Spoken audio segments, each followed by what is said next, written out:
Happy Sabbath to you guys. You know, it's the beginning of February, and God put it on my heart to kind of build on the momentum from the beginning of the year.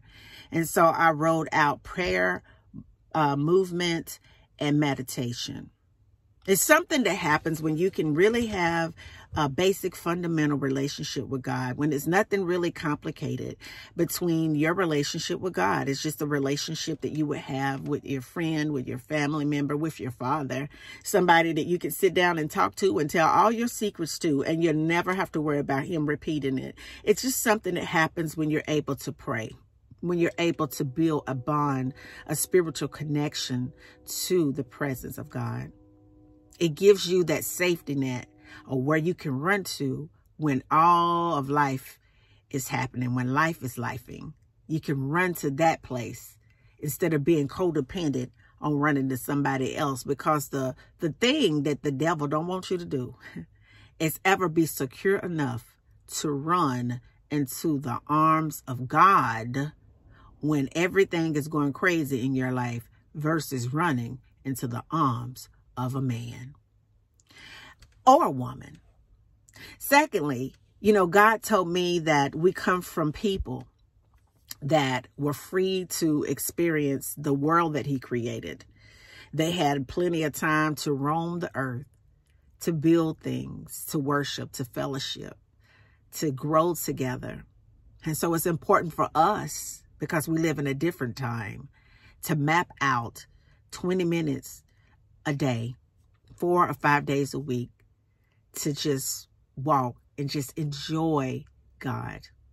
Put on our iPod, or put on our headphones, or go on a good walk with our dog, or go on a walk with friends, or just go on a walk alone and just take a moment to just take in the glory of God. Like when I look at a tree, I'm just like, God is awesome. Every tree, every leaf is just so different and unique. Being able to really slow down and breathe in the presence of God. So that's why it's important to have movement.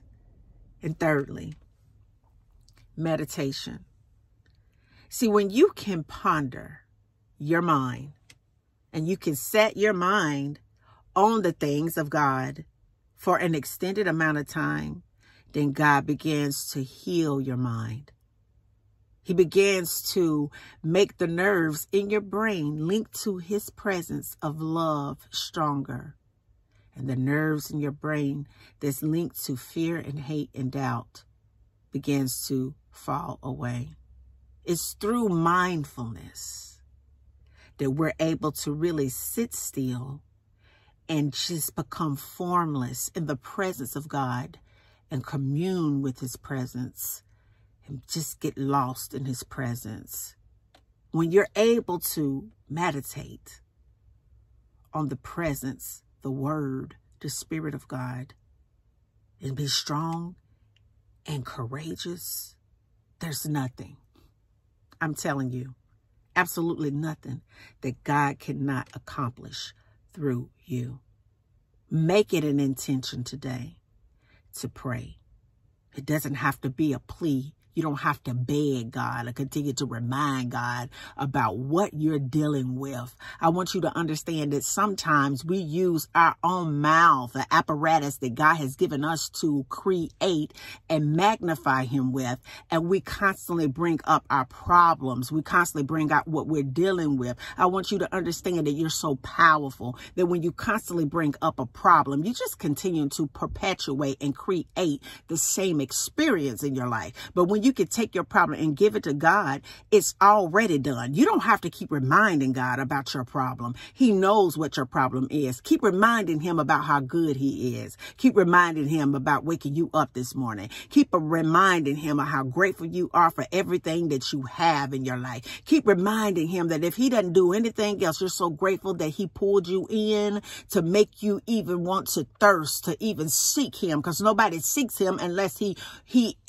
encourages you to seek his face, encourages you to motivate you, influence you spiritually to want to be in a relationship with God. There's no need to continue to beg God. All you have to do is just be. Come on, somebody. In the presence of God. All you have to do is just move your body and give thanks to God that you can. And all you have to do is focus your mind on God, and everything in your life will change. Because what you focus on, you create that. What you feel inside, you speed that up.